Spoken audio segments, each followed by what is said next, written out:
На трибунах аллеют знамена, облака в поднебесье плывут. На зеленом ковре стадиона разноцветные майки цветут. Hello and welcome back to the Russian Football News Podcast.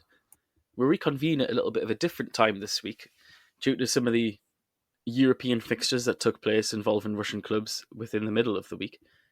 We'll be recapping all of 3 of those games, as well as unpacking what was a exciting weekend in the RPL last weekend. Now, this will be released during the events of match day 12 on the Saturday. Last night, Dinamo did defeat Khimki 4-1 with a nice hat-trick of assists from Arsene Zaharian, and that was a wonderful performance, but we won't be unpacking that this week. We will be discussing the RPL games of match day 11, just as a quick clarification at the start, and that was including Arsenal's win over Zenit, the Spartak Dinamo Moscow derby, another Sochi win, and Krylia keeping up their good form.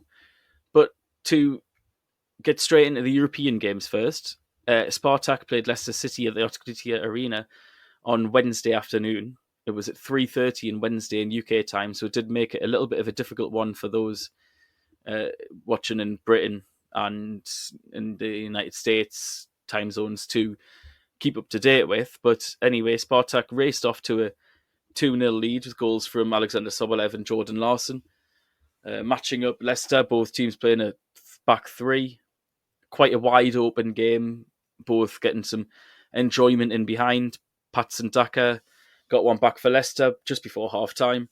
And then in the second half, it all fell apart for Spartak as Patson Daka then scored 3 more goals. And you did see a mask-off celebration, which has been customary in Moscow over the last few years or so. And usually it's Quincy Promes, but this time it was Daka after he completed his hat-trick. And Alexander Sobolev did get a late consolation goal, but it ended 4-3 to Leicester City.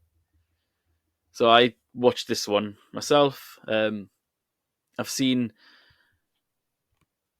first of all, I think it's addressing the elephant in the room. I've seen a disappointing reaction from the Spartak fans at the game and some reprehensible stuff since regarding Jordan Larsson's kneeling in joining the Leicester players. I think it's quite clear that the footballers themselves have made the clarification that they choose to do so purely for attempting equality. They do not do so out of disrespect to any country or their anthem. They do not do so out of any political allegiance.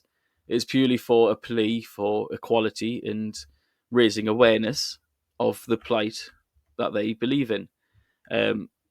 For those who are maybe unaware, when Larsson did kneel and take in solidarity with the Leicester players who kneel before every game, he was booed in the stadium by a section of the Spartak fans. You could probably all guess which section. Of course, it was the Ultras. And then after the game, said same Ultras had a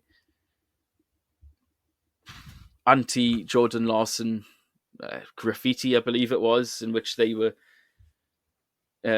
abusing him for doing so. I would just like to say that while lots of people have different views upon the kneel, I think it's, as I said before, it's clear why these players do it themselves. And I think the reaction to what happened exacerbates the wider opinion that pervades regarding Russian football and exactly this small minority of how they reacted in the booing, in the threats online, and in the awful graffiti are pervading opinion elsewhere in the West and feeding some news outlets with thoughts of racism, basically. There's no place for it. There shouldn't be any place for it whatsoever. And the irony is this is exactly why Larsson knelt. And personally, if I was him, I would continue to do so. But that was the kind of elephant in the room that I think we'll have to address first. So full solidarity with Jordan Larsson, of course, who himself, if we move on to the game, did score. He was last season's top scorer for Spartak in the RPL, and I thought he had a very good first half, especially alongside Sobolev and Moses.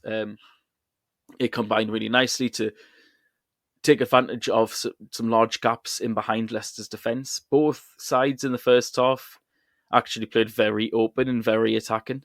It was a very entertaining game throughout, actually. And it was mistakes by Daniel Amate for the second goal, where he and Luke Thomas at left wing back. Victor Moses was easy to track it back to Larson. And Alexander Sobolev's first goal caught Kasper Schmeichel out totally by surprise when he thought he was going to cross, caught him wrong-footed and crept in the near post. So Spartak did race to a 2-0 lead and were very good for it at the time as well. I thought Roman Zobnin started the game quite strongly, Zelimkin Bakayev, the pair of them, pressing well. But there was an early warning of things to come quite early on in the game, actually, before Sobolev's opener. In the 9th minute, James Maddison was totally free in midfield and played the ball over the top for Daka, who was running behind Nikolai Raskazov, probably keep note of that for later on, and put the ball over the bar. Now, in the second half, unfortunately, Nikolai Raskazov was involved in pretty much every single goal. 2 of them in the second half were directly as a result of his lax defending and concentration. Once again, it was Spartak's midfield opened up, the defence pushed very high on, Raskazov positionally all over the place, and Patson Daka again just ran off the back of him. And that's essentially a carbon copy of 3 of the 4 Leicester goals on the night. Now, David, I'll try and stop my monologue here, but you've been a little bit critical of this decision to play Raskazov on the right of a 3 by Rui Vitoria. Yeah, I mean, look, we know that his options were limited. Coffey was suspended from the Napoli game, and as a result of the limit, he's then limited to not the best choice of players. Kutepov, Gaponov, Litvinov, the only centre backs available. So it's only natural then that he played a right back, who's renowned for being an attacking right back with not very good defensive abilities at centre half. A wise move from Vitoria. I mean, you've got Kutepov. He's very experienced. Yes, he's not consistent, but he's experienced, and I think would have been a better position, better pick for that role. And it cost them, and you could tell that Raskazov was not or is not a centre half in that game. We know that they've got injury problems, etc., etc. Hendricks is out in centre mid, so Litvinov is playing there alongside Zobnin. But then we can go back and say, well, they didn't replace Krau when he left in the summer. Yeah. Or they let him go too late, maybe, at the very least. So it's a catalogue of errors basically that led to this man being picked for a game which he's not fit for. And I don't mean that in terms of fitness, I mean in terms of ability. But it's not the first time it's happened. In the qualifiers, we saw Lomovitsky playing a full game against Benfica on the wing because all of Spartak's wingers were unavailable for whatever reason. And we saw him play left back in one of the Europa League games against Legia Warsaw for similar reasons.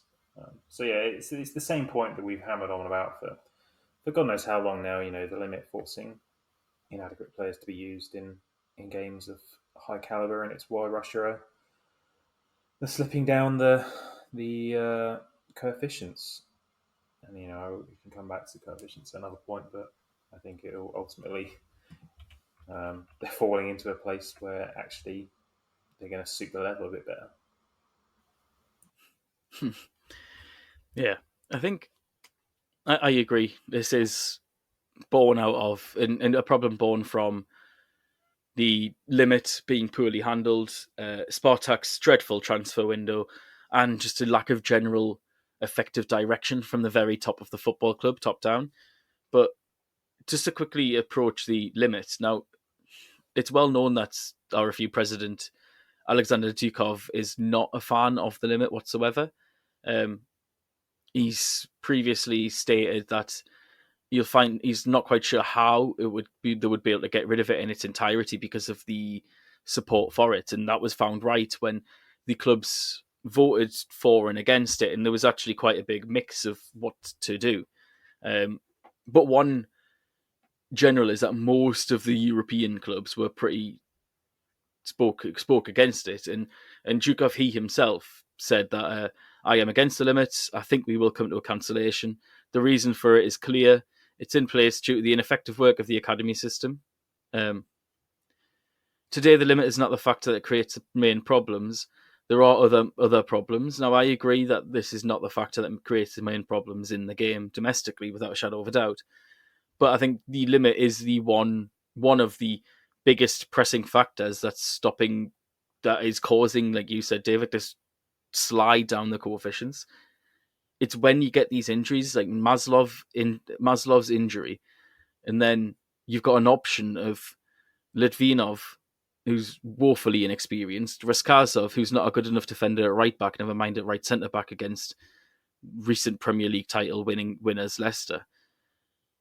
Ilya Kutapov, who's the most error-prone defender in Russia, and Andrei Yashenko, who's about to turn 38, hasn't played a single minute and is essentially only in the squad as a experience option to help some of the younger guys through. Ilya Kosolov is out on loan in the Finna L. Ilya Gapanov, I personally think, would have been a better option than Raskazov, although he's likewise inexperienced, similar to Litvinov. He's at least would be playing in his natural position. So that one injury to Maslov, that one suspension to Corfrier, which could happen at any time, has caused an absolute selection headache of ridiculous proportions because of Spartak's awful window, because they've got a rudderless direction from the very top, and because of the limit. It's just trying to pick between a rock and a hard place of who you actually want to play there, because you just know that the 90% of them are going to cock up in similar ways that Raskazov did. So I don't want to place it too much on him as a player, because all players make mistakes, all players have days off. The problem's above him, but at the same time, you can't not leave that out, because one player scored 4 goals that he was directly marking throughout the game, and 3 of those were direct faults of him. So it's not, the issue is wider than just Nikolai Raskasov, but it was still a horrific performance. Richard, what do you think about this general conversation of the limit in Raskasov and Spartak?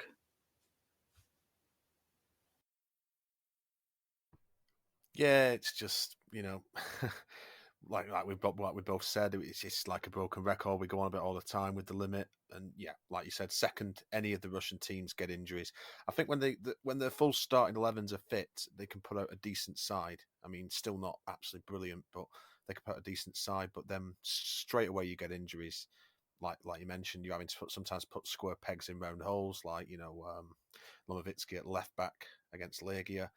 And yeah, I mean, I saw highlights of the Spartak game, and yeah, pretty much the third and fourth goal, his positioning was just all over the place. Just left Daka in too much space, and Leicester's players just found him, and he just zipped past Raskazov and finished really well. I think our statsman Alexei said that Daka is the first player to score 4 goals against Spartak by any other opposing team, which is quite a remarkable statistic. And you only have to look at his goal record with RB Salzburg over the last few years that you literally can't make errors like that against a player of his caliber and quality in Daka. He looks a really good striker. Looks like a ready-made replacement for Jamie Vardy. And yeah, just Spartak, it's not looking good for them, is it? I mean, probably the only thing you might say with this group is that maybe Legia won't win another game until they play Spartak on match day 6. So they might still have a chance of getting third place in this group, but because they lost at home in Moscow to Legia, it's going to be very, very difficult now for them to, get through. They're going to have to go away and win, and that's conditional upon Legia not winning a game, because they've had 2 home games now and lost them both, and that's really crucial in a tight, what was predicted to be a really difficult and tight group. You've got to be getting points at home. If you don't, then you're going to be struggling. So, but yeah, I mean, it's frustrating because when you're 2-0 up, and performances, to be fair, under Vitoria recently, and results had been getting a little bit better for Spartak, but yeah, just another way of being 2-0 up. Really, you shouldn't be losing that game at 2-0 up, and it's frustrating that they let that goal in just before half time, because that could have changed everything if they'd gone in at 2-0 up. It could have been a different game, but yeah, just disappointing. And yeah, I really hope the limit. Has there actually been any news on what the limit's going to be yet? Because we were all thinking that it was going to be decided August time when we were all talking about it on one of the pods, and I've heard literally nothing about it, which is puzzling, let's just say. There's rumours still flying about, but as far as I'm aware, the clubs haven't got together to vote on anything concrete just yet. But I agree. I think you can't be dropping points 2-0 up at home, literally 2-0 up, like 2 minutes before half time at home in this competition, or you will be finishing bottom of the group if you continually do that. I've got a bigger question as to why Spartak approached the game in the way they did once they were 2-0 up. Now, perhaps Vitoria didn't have faith in an inexperienced Litvinov and out of position Raskazov to shut up shop to keep it solid against Leicester, but all of Leicester's best chances came from exposing Spartak's high defensive line by flooding the midfield, by bullying Litvinov and Zobnin. Granted, Yuri Tielemans, Bubakaris Sumare and James Maddison are a far higher level than Spartak's midfield, so that's understandable to an extent. But if you're 2-0 up against Leicester, who are a far better side, and you're at home in a vital European fixture, surely you don't then continually play this suicidally high line. Raskazov and Zizou at one point were 34, 40 yards up the pitch when they're 2-0 up. I don't understand why.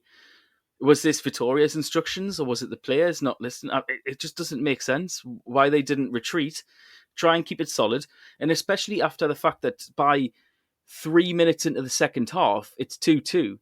And Dhaka by then had already scored twice on the counter-attack. As soon as Larson scores, you shut up shop, you keep it solid, you try and get in at half-time 2-0 up. That, like you said, Richard, totally changes the outlook of the game. And then 3 minutes later, everything that they did well is just shot totally out of the window. And then for the second, I can imagine after that, they felt like they had to get the goal and go for the win to try and, like you said, Richard, stay in the group because of that result against Legia earlier on. And then just fell apart from there. It just doesn't make any sense why they approached the second half in the way that they did. And I thought that was the biggest undoing on the night, to be frank. It wasn't just Raskazov's mistakes or Zizou's general pretty poor performance. It was the approach in the second half. It was, for the entirety of it, just mind-boggling, to be quite honest. But that's Spartak out the way. A depressing game. David, you kept an eye on Zenit versus Juventus, which took place at 8 o'clock on Wednesday night. Yeah, I did. Maybe even more depressing. A harder one to take. Obviously, the final score was 1-0 to Juventus. But, Zenit really deserved the point that they were going for. It wasn't the best game. There was not many chances created throughout. Juve weren't very good. Zenit going forward weren't also that good, but they had openings, particularly in the first half. They had some good openings. The main chances I can think of were, slightly longer range chances, but they did have them. And yeah, it was, and I ruined myself because I literally thought about 30 seconds before Juve scored in the 85th minute. I thought, Zenit really deserved the point here, 0-0, because Juve hadn't done really anything to show they deserved the win, whereas Zenit had defended well and had got forward and had given Juve some problems. Claudinho in particular was excellent, one of the best players on the pitch, let alone just in a Zenit shirt. He had tested Szczesny a couple of times in goal.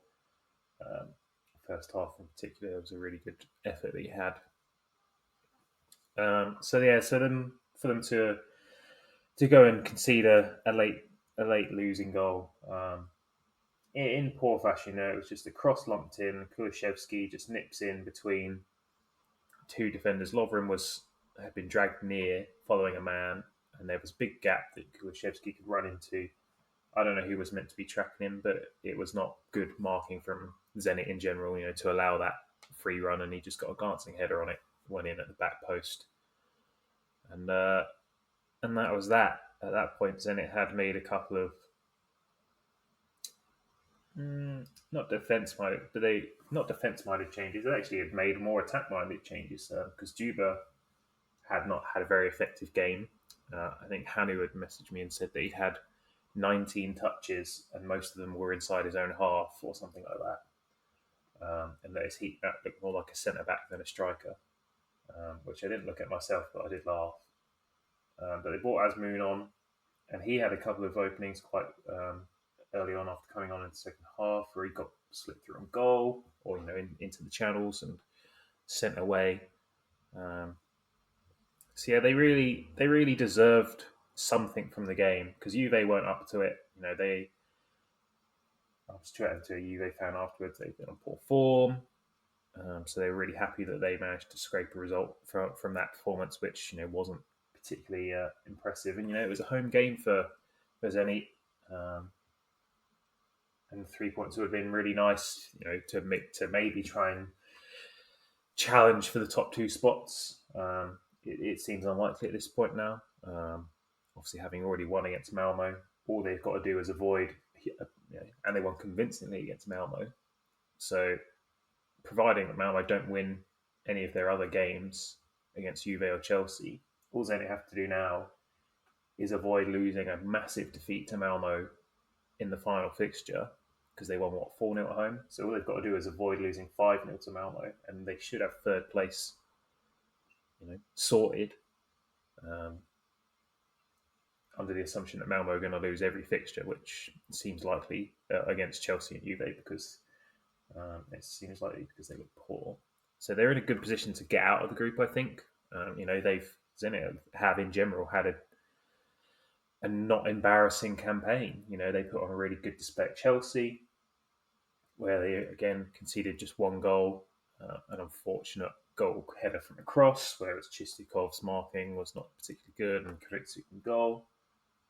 Roundly beat Malmo, and then deserved a point here against Juve, but come away with nothing thanks to just a late lapse of concentration. But in general, I think so far their campaign, rather they've only got 3 points from it, we have to consider the opposition they're up against. You've got the Champions League holders and the reigning champions of Italy. Granted, they're without. No, they're not even the reigning champions, are they? But one of the biggest clubs in Italy, sans Ronaldo, obviously, but still a big club. So we have to remember that the opposition they're against, they're putting in a good effort. If we were to compare it maybe to last year's group, last year they had Lyon, Benfica, and some other team, Belgium team, Club Brugge. Like that group, we were very disappointed in their performances because that's a competitive group where they had chances. I'm sure that was the group. I can't remember if that's the exact composition. But they should have come out of that group with something, and they came bottom. This group, the expectations were lower. Obviously, they're no longer a top seed, right? Or were Juve no, they can't have been the top seed. Anyway, they're not the top seed anymore. So, the group is going to be trickier for them. And it is, obviously, there are some tougher opposition. So the fact they're putting in some respectable performances, and I know you're going to come on to this I don't, going back to Spartak, I don't necessarily think that's a unrespectable result. Is that even a word? Disrespectful result against Leicester. They've scored 3 goals against Leicester. Let's not discredit them. They going forward, they went for it, and they put all they could into it. And, they were 2-0 up after 40 something minutes. It was, granted, I didn't see the game like you guys. I was unable to watch, but I think Zenit deserve credit for what they've done so far. I think they were unlucky on Wednesday. I think Spartak deserves some credit for the performance, especially going forward against Leicester. They scored 3 goals against Leicester. United couldn't do that on the previous weekend. They lost 4-2. So, it was just half of Spartak's game that let them down. And I think Zenit are doing okay and look like they should be comfortable going through here. Yeah, I think I agree. Quickly on Spartak Leicester. 3 goals against Leicester is creditable. Definitely, it's no mean feat, but it's everything else. It's the reaction after going 2-0 up, which is so disappointing. Zenit was kind of the opposite. Zenit was like everything was so right for 86 minutes. Yes, they had a few little scares here or there. They didn't necessarily have the most attacking intent, but they are playing Juventus. It's totally understandable that the way they played and the way they set up shop, and it almost worked if not for that late Kulusevski goal, which is such a shame. I was really impressed by Claudinho. I thought he has been what what Zenit desperately needed in European football. He's came in and he's looked like a real class above what Driussi was, and I quite liked Seba Driussi. He was decent, but the impact level that Claudinho was having in this competition in particular is just incomparable to what Driussi did in the competition. So I think he was Zenit's best attacker on the night by quite some distance. Although the best performer, in my opinion, was Douglas Santos again, who is just the absolute beacon of consistency. We were right, Dave. Last year it was Dortmund, Lazio, Bruges and Zenit, and I think that's just, it's like you said, it's because of the expectation, because they were group winners. Ironically, there are arguably the expectation is lower, and they might find it easier being third seeds as they were, or whatever. Because you go in against games like Chelsea and Juve with nothing to lose. And a 1-0 against Juve, a late 1-0, is not ideal, of course. You would like to get the point, but it's definitely respectable. And I agree. I think they probably will go through quite easily, even though it is dropping down in the Europa League. I can't imagine getting into the next stage, the Champions League, ahead of Juve or Chelsea. Richard, any last words on Zenit? Yeah, just of this game, I echo those thoughts about Douglas Santos. I thought he was very, very good. It was noteworthy as well how in the few attacks, I mean, it was a game of few chances overall. I think, both defences overall defended very well in this game. The attacks were kept quite quiet for large periods. But I did notice that, a lot of Juve's attacks were coming down the right. I think they took Karavayev off for Sutormin, I think, partway through the second half. So that just shows you that Santos had a good game down the left. They weren't threatening too much down that side, Juve. I would say it's an interesting one, this Champions League group for Zenit, isn't it? Because obviously, you probably argue they've two highest, even though they were top seeded the last 2 groups in the Champions League. Those groups were sort of groups where they had a chance of going through, but also a chance of coming last in the group because Leipzig, Benfica, and I think it was Lyon were in the group 2 years ago, and then Lazio, Dortmund and Bruges. So there was every chance they could go through from those 2 groups, but every chance they could go out as well. With this one, okay, they're not top seeded now. They've got 2 harder opponents in Chelsea and Juve compared to, Dortmund and Lazio, or, Lyon and Benfica, or Lyon and Leipzig. But they've traded it for a weaker 4th seed because, I definitely think Malmo are a weaker 4th seed than Bruges, considerably weaker. So at least, this draw does actually give them a chance of finishing 3rd in this group. And like I say, barring a complete disaster away in Malmo, they should at least finish 3rd in this group. And I have been, quite impressed with Zenit overall in this Champions League campaign. You know, they've basically lost 1-0 twice through just a lapse in concentration defensively, just one big lapse in concentration defensively in a game. That's it, in both the games. So they certainly deserve credit for that.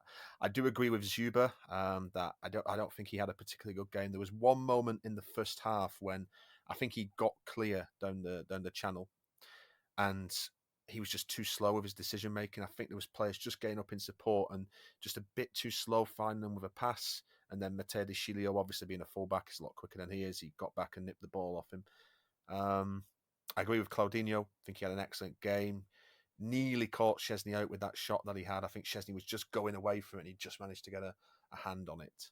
I have to say, from Zenit's point of view, though, the timing of playing Juventus was a bit unfortunate, because I remember early in the season they were dropping points. They just lost, I think, just before match day 1 of the Champions League. They'd lost 1-0 at home to Empoli, and I think Napoli had beaten them, 2-1 away in Serie A as well.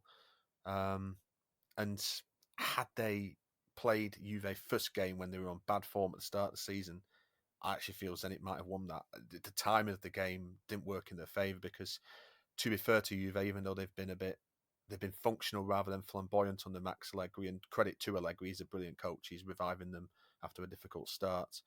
I think they've won all their games this season, Juventus, by a single goal, because obviously they're trying to adapt post Ronaldo and gone back to being solid at the back defensively. So, and I think they're about 7 or 8 unbeaten in all games. So yeah, I really wish Zenit would have had Juve on match day 1, but obviously you can't think like that. Obviously, it comes when it comes. But yeah, I think Zenit have been much better this season in Europe. They're the one Russian club at the minute who you'd think can compete in something like the Europa League. If they drop into the Europa League and play like they did against Chelsea and Juve, I think they could win maybe a round or two and maybe get to the quarterfinals. I think that certainly is a possibility. Signing of Claudinho has been a good positive. So a disappointing result, but overall much better than last year. Fair dues to Samak. He stepped it up in Europe this season. We called for it, and he's done just that. So, but yeah, just frustrating to lose it at the end like that. But yeah, much improved from last season from Zenit. Yeah, certainly. And I think that's why it's twofold. Yes, Leicester were a difficult opponent for Spartak, equally as much as probably Juve are for Zenit. But I think we're giving Zenit more leeway because of the market improvement that you're seeing at this level. Last year they were uncompetitive in what was a competitive group. Like David said, you had Dortmund on 13 points, Lazio on 10, Bruges on 8, and then Zenit were way back on 1. In arguably an easier group, or certainly an easier group with all 4 combined.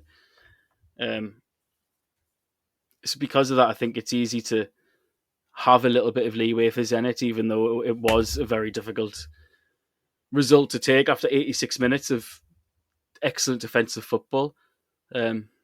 It's a shame, but if we do move on now from the other later kickoff game and to Moscow, Loko lost 1-0 at home to Galatasaray on Thursday evening. It was the first game in charge for Marcus Gisdol. Richard, you've spoke quite a lot about Gisdol, so I'll jump straight back to yourself. What do you think about Loko's performance and their approach under Gisdol in this game? Well, it was more attacking than what we've seen under Nikolic, for sure.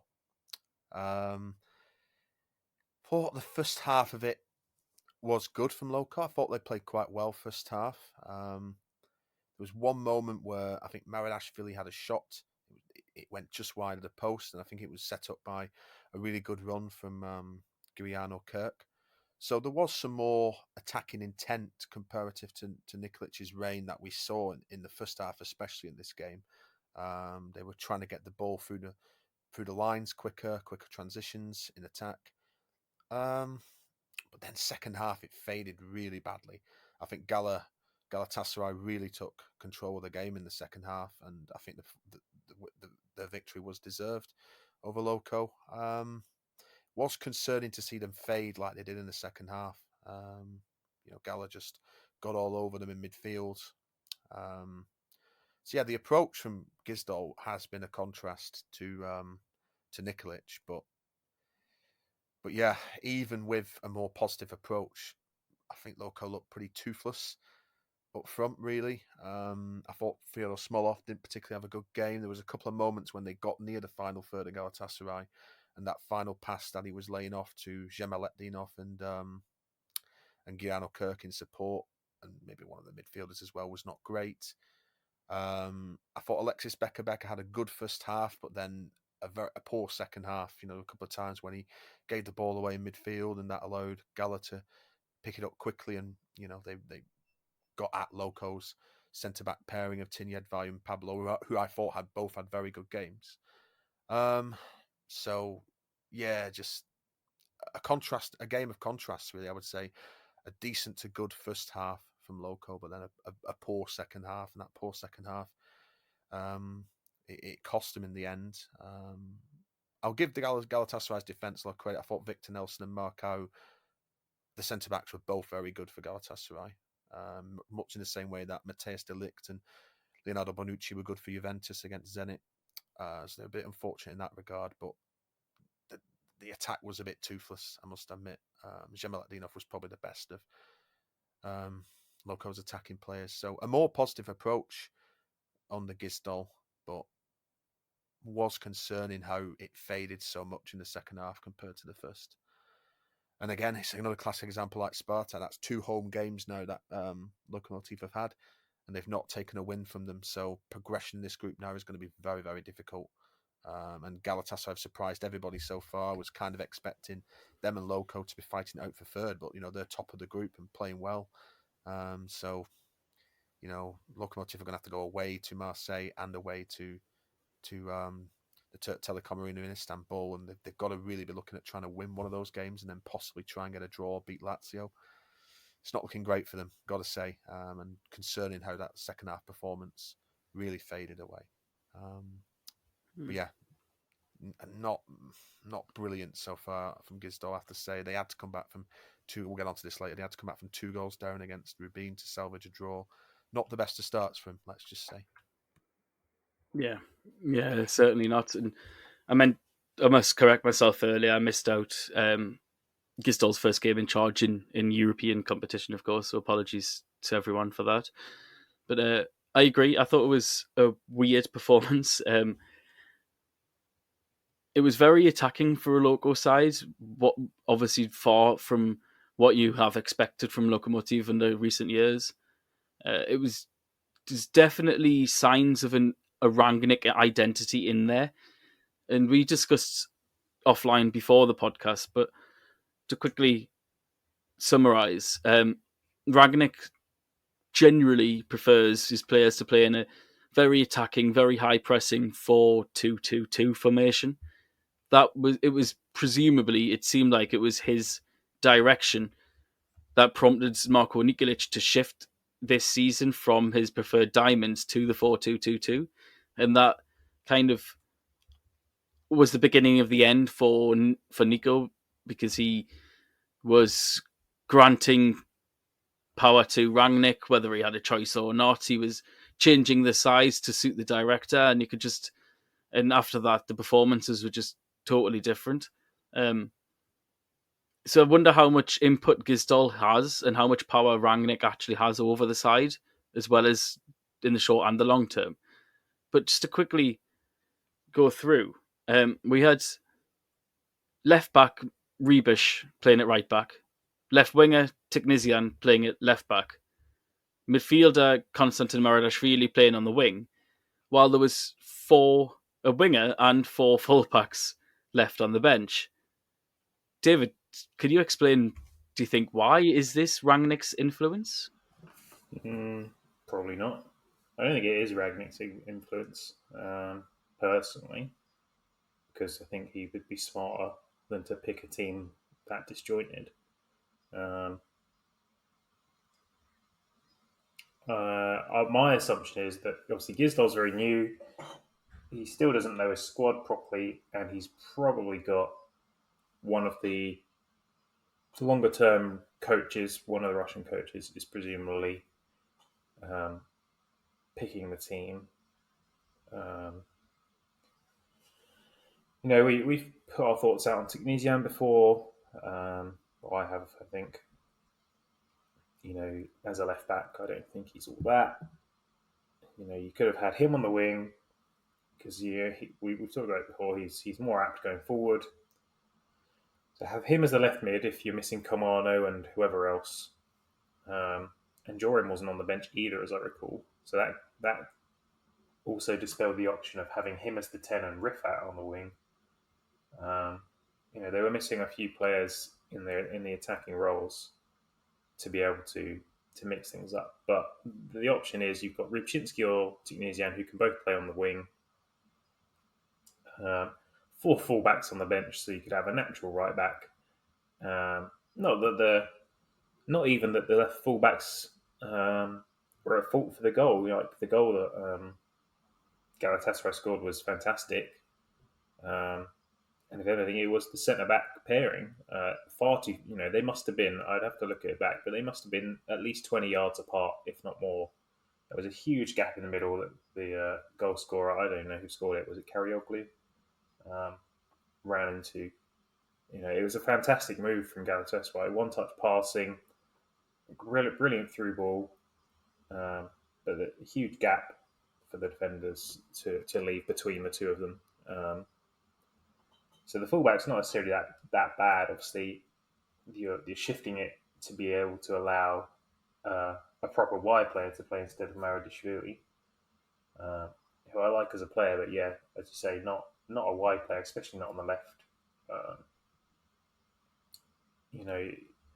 Petrov was on the bench. Even he's played on the left in the league, starting in the league a couple of times. He's only 20, but he could play there as well. So yeah, they had plenty of options to mix it up. I don't know why they tried to shoehorn players into positions they can't particularly play. It's almost like we're having the Spartak conversation all over again, except they had the players of correct quality. They just didn't use them. Arguably, anyway, if they'd put Ribas at left back, Technesian on the wing, Maradishvili in midfield, potentially, or on the bench, whatever, and then Nenakov, Silyanov, or Zhivogliadov. Zhivogliadov actually did come on at some point when Loco were chasing a goal. He came on for an attacker and played at right back. I can't even remember who he came on for, but he didn't replace a defender, that's for sure. So they obviously noticed the issue at some point and decided, right, we should play a right back here. But yeah, it was the attack that was letting them down. The defence for the goal was the centre halves being far too far apart. But with the football that Galatasaray were playing, it was difficult. And then obviously there was, I didn't notice it first, but I've seen it since that yes, Guilherme definitely should have come for the ball. He was very hesitant, and it left him sort of in a bit of no man's land. He came out a little bit. He came out to at least 15 yards off his line, I think. And that ball was there to be gotten, and he could have got that ball and cleared it, but he didn't. And it was a finish, and that was that. It was at a point in the game where I was happy for Loco to take the draw because they hadn't done all that much. Smolov, as you say, was not getting into the positions to score. As you said, on the weekend against my team, Rubin, they scored a banger in the 94th minute to equalise, and they scored a nice goal through Smolov, actually, some quick interplay in the box. But it's one of those goals where it relied on some individual quality from Smolov to create the chance, which you can't always rely on that every week. So yeah, it was not a good first impression for Gisdol. And we'll have to see where it goes with the team selection, because the core of the squad is fairly good. There's a good young core in there. It's just getting them to play. We saw it. If we go back to February, no, not February because they weren't even playing, but if we go back to the spring of last season, Kamano, Smolov, and Jim were just unplayable at times. And this season, it's been, a whole different side to the story. Yeah, it's been totally different. I think I agree that the defence was generally fine. It was that one error again that let them down, but that's the same in both Zenit and Loko's case. That one error is so costly.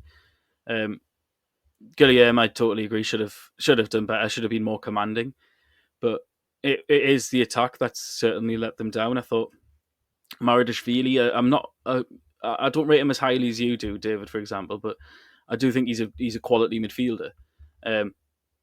Totally wasted out on the left wing. I have no idea what the thinking was behind that. I know Rangnick likes quite narrow midfields at times, but Maradashvili just had almost zero impetus on the game. I think he only completed like 14 passes in the entirety of the 90 minutes.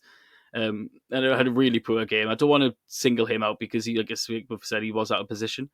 But this playing so many players out of position and changing it so much. I mean, Baranov came in and played centre mid. Against Rubin at the weekend, he played centre back. Like, there was just a lot of change between those two games and lots of players out of position that just really disrupted the flow. And as a result, I don't know if I would. This is from Opta Ivan on Twitter. Lokomotiv have failed to register a single shot on target in a European competition game for the first time since 2017. You would have thought it would have been longer than only 4 years, but like I say, it was just really disjointed with so many players out of position and not. It was just a poor attacking performance, like you said, David. It was just Smolov was awful. I think Rifat was probably Loko's bright spark from an attacking perspective, but even then he only really had half chances, a couple from a little bit of range from the edge of the box that rolled wide. But it was just a really underwhelming performance and week in Europe from the Russian clubs. I'll finish off with the European discussion before quickly moving on to a little summary of some of the Premier League games by just highlighting an editorial in Regista. It's Regista.1, and it's an editorial from their own Dmitry Skobolev. And he's basically went in depth on a little bit of an informal and quite emotional column regarding the double standards in the media. I'll quickly read the start of it, but paraphrasing, he says that in the middle of the week, we again saw a heroic victory of Zenit with a score of 1-0 in favour of the opponent. And the usual nightmare, Spartak again scoring 3 goals to beat their opponent. Obviously, highly sardonic. But in individual media, which so want to be positive in the context of the depressing performance as the champions of the country, grab every opportunity. And basically what they then go in depth about, so Dimitri does, is he holds Match Premier, the Match TV accounts, Sport Express, and others to championat to account in their what he believes is inaccurate reporting of double standards. He literally says it was a depressing week in European football, as you can probably tell by our tone throughout. Without putting words into both your mouths, Steve and Richard, I think we can all agree it was a depressing week. Yeah, if you scroll any form of social media or sports website in major sports tabloid website in Russia, it's almost like it's the opposite. It's like, oh, well, Spartak scored 3 goals. Zenit nearly got the win against Juventus. And this is why he goes on to saying it's just all kind of like just creating a narrative that was just so far from the truth. And I highly recommend everyone to give it a little editorial a read. And he ends it with here. In the meantime, everyone is happy with everything. We will continue to observe how the work of some is devalued and the achievements of the latter are overestimated, creating a positive background where it should not be. So it's quite a good article. Just looking at the media's reaction towards the European results once again. So it's I do recommend it highly, and it's nice to see Regista, the guys at Regista who do some excellent tactical work, moving beyond the tactics and talking about more generic things in topics within Russian football. But we'll move on now to the quick summary of the Premier League games. David, I think we're going to have to start with yourself and Rubin Loko, considering we are on the topic of Loko, and you kind of briefly mentioned it there. But how do you think the game was at the weekend? Well, unfortunately, I missed. I was unavailable to watch any of the Saturday matches, which was a shame because they were 4 great matches. But I've seen the highlights, and during the day, I was getting messages from Ilya, who obviously is our resident Loco fan, and he was saying, "Oh, you were so lucky, you weren't playing good football." But I saw the highlights, and man, we were so unlucky. Um, we had good chances, aside from the 2 goals that we'd scored. We had a goal disallowed early on, which was Techi disallowed best for a foul in the midfield. And we have to rue it because we had chances to kill the game and hold the game up. We allowed them 1 chance at the end, and well, not even a chance. We allowed Jim enough space for a long shot from 20 odd yards, and it flew into the top corner. And what can you do about that sort of special goal? But without seeing the whole game, obviously Ruben have been on not the best of form. I don't think we won in 6 league games now. Lots of draws and a couple of losses in there. But it seemed like a better performance. It seemed like a step up, and the players' reactions, the interviews, and their comments, social media, they knew they'd been playing better in that game than previous games. So that was good. And we've got a big game this weekend against Ufa away, where obviously Ufa, I like Ufa, but they're bottom of the league at the moment, and we need to go and get the points against them. They're likely to be without Agalarov, who picked up an injury last week against Krasnodar. So we really need to go out there and get some points, get back on the road, and try and climb up the league again, because we're stuck in mid-table in a little bit of a funk at the moment. But it seemed like a step in the right direction for us, and that Loco got a bit lucky with coming back for their point in that game. Yeah, I think they did get a little bit lucky, as you said, with that 94th minute goal from Rifat. It was an excellent goal, don't get me wrong, but relying on such a late equaliser like that, we were a little bit lucky. It was good to see Maxim Petrov get a game, which was his first start of the season, if I'm right in saying. Second, I think. Second, right? It was good to see him. That is the side of Rangnick that you would expect to see, where the youngsters are coming in and getting given a chance. The pathways to the first team opening up, which is always a good thing for any form of development in Russia. Richard, Spartak Dinamo, the big Moscow derby last weekend, resulted in 2-2. What did you think of the game? Yeah, I'd say I didn't catch many of the Saturday games myself, so I was watching off the highlights. Yeah, Dinamo, I've got to say, like, one of the goals obviously came from a corner, wasn't it? It was an Ivan Ordets glancing header at a corner. I'll give Dinamo one thing, the passing between the lines under Schwartz has been lauded and praised, but they're also very good at set pieces too. They're good at those corners where it's a glancing header at the near post. They're good at getting it into those areas. I've seen them score quite a number of goals actually from those kind of corners in recent weeks. They got one last night in the matchday 12 victory over Himki. I think I've got 2 goals from corners actually last night. And yeah, they got 2-0 up in this game. Chukavin took the second goal after Ivan Ordets had put Dinamo ahead. Chukavin took the second goal very well. Nice composed finish. But I'll bring you to a moment on 82 minutes where I think Chukavin got put through at 2-0 up. And I think the touch probably wasn't the best, and he shot wide. And then the game changed on that. Spartak just went up the other end and scored 2 late goals to salvage a 2-2 draw. Now, a 2-2 draw in isolation away at Spartak, it's not the worst result for Dinamo. If you probably offered Dinamo that pre-game, they would have taken it. But when you're 2 goals up in a game, you got to win it, really. And, the Chukavin missed chance on 82 minutes, that would have buried it. And it's been a theme of Dinamo a bit in the last couple of weeks. The probably missed opportunities is probably a good summary to look at their last maybe 4 or 5 games in the RPL. The curious thing is the games I was probably less confident that they'd win, against Rubin at home and against Sochi away, they've won. And yet the games that I was pretty confident that they were going to win, against Nizhny Novgorod and Krylia at home, they've lost. So, I mean, after last night's 4-1 win against Himki, they're now level on top of the RPL with Zenit, having played a game more, and they've got Zenit next Friday, which should be a fantastic game in St. Petersburg. But you just wonder, had they beaten Nizhny at home and had they held on against Spartak, that's another 5 points. And I think if there is going to be a challenge to Zenit this season, now's the time for someone to really go for it. While Zenit are tied up with European commitments, I think this is now the chance for a team to put some pressure on them And don't get me wrong, still a lot of praise and credit for what Dinamo are doing, but those 5 points, could they be crucial at the end of the season? I think they will finish top 5 and qualify for Europe, but certainly not wanting to be too negative about it. The play is overall improving so much, but just letting those 2 points go at the end like that against Spartak is frustrating. But yeah, still more positives than negatives. Great to see Zakayan getting amongst the assists. Good to see Chu carving up in his goal scoring rate in recent weeks. So still more positives than negatives. But yeah, just you feel missed opportunities really.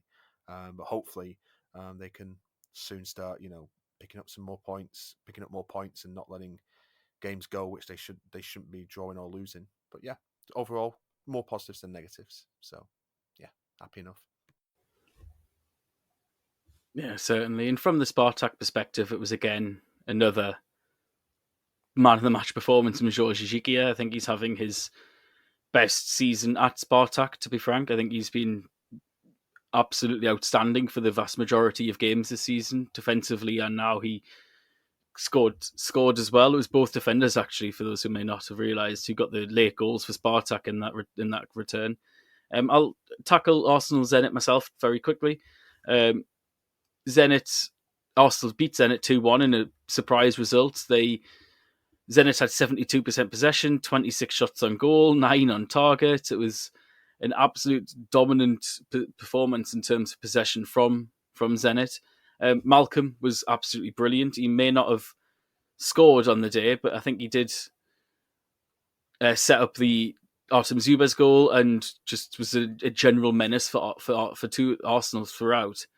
However, Arsenal were good value for the win. I thought they were excellent defensively. They went up early with a nice, well-worked counter-attacking goal with an interplay from Kulusevski, Zarico, and pardon me, and Yevgeny Markov up top. Really nicely worked, and then just sat back, soaked up the pressure, and it was only at the very last minute, 88th minute, when Zenit finally found the way through, equalised. Malcolm finding space, typical cross into the box, Zuba totally free. Uros Radakovic, unfortunately, just giving Zuba far too much space.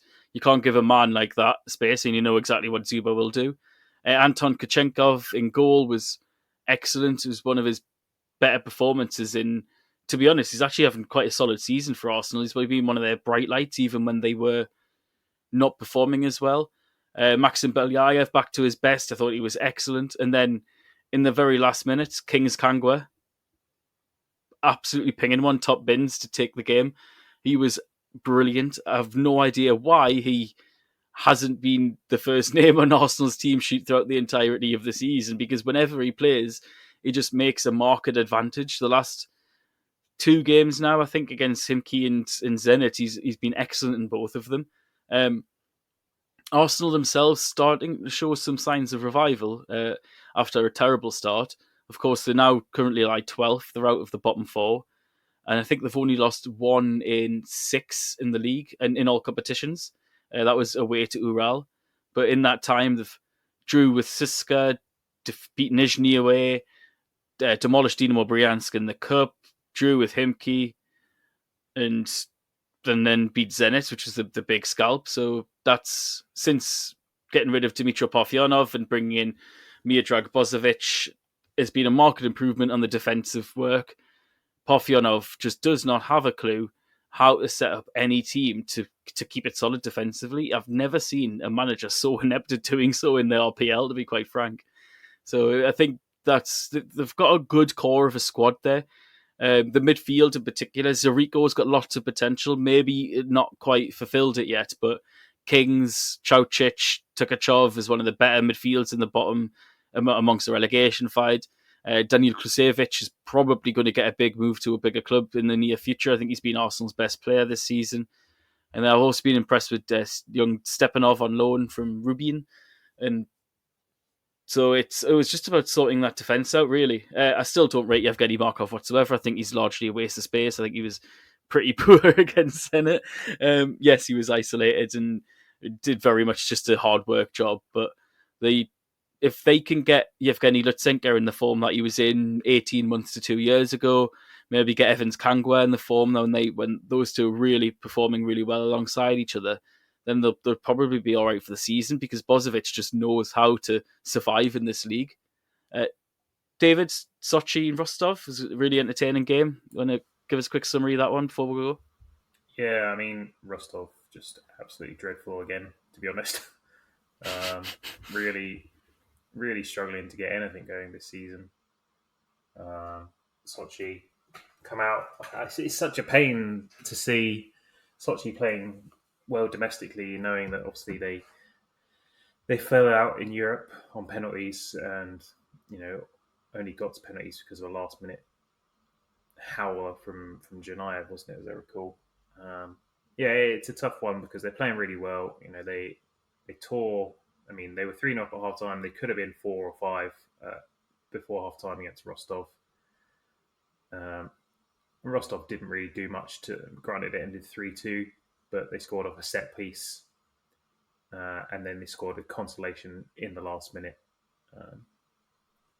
And that was lucky. It was a shot which just got deflected to Ali Sao. Sochi more than worth their position in the top 4 right now. Them and Dinamo are both casualties that we've seen fall out of Europe in early hurdles in the last 2 seasons.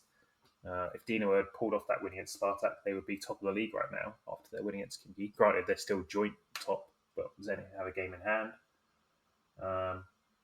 And Sochi are flying as well. So, it's going really well for Sochi. They've kept it up. I wasn't sure they would keep it up after last season. They didn't do a full rebuild. They kept it. They kept a lot of their squad together, which I know Hanu particularly was not pleased about. He wanted a full rebuild because he wanted some of the, as he would say, frauds out.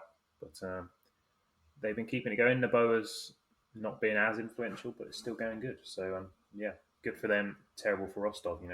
9 points from 11 games is not the best record. Yeah, certainly not. Rostov in big trouble this season. Like you said, 9 points from 11 games. They've only they've only got 2 wins all season. They are scoring goals. They've scored 15 goals, which is more than anybody in the bottom half of the table aside from Rubin. But conceding 23 is just this in 11 games is already a hell of a lot.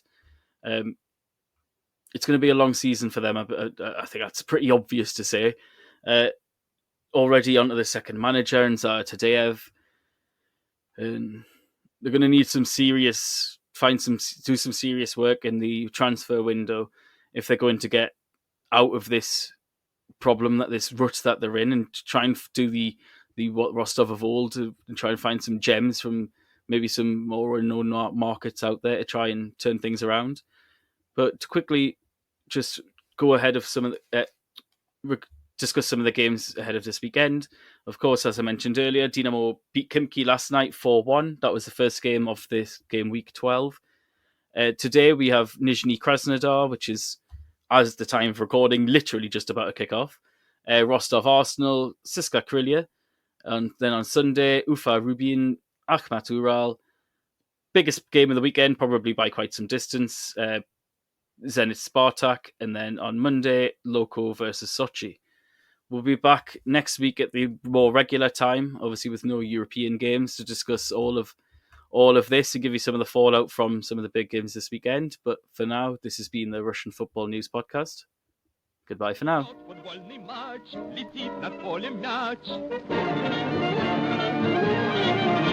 Идет футбольный матч, летит над полем мяч. Веди его, беги, точнее его ударь. Но мяч берет ноги решительный вратарь. Не напрасно футбольное поле самых ловких и смелых влечет. Здесь нужны тренировка и воля, быстрота, увлечение, расчет.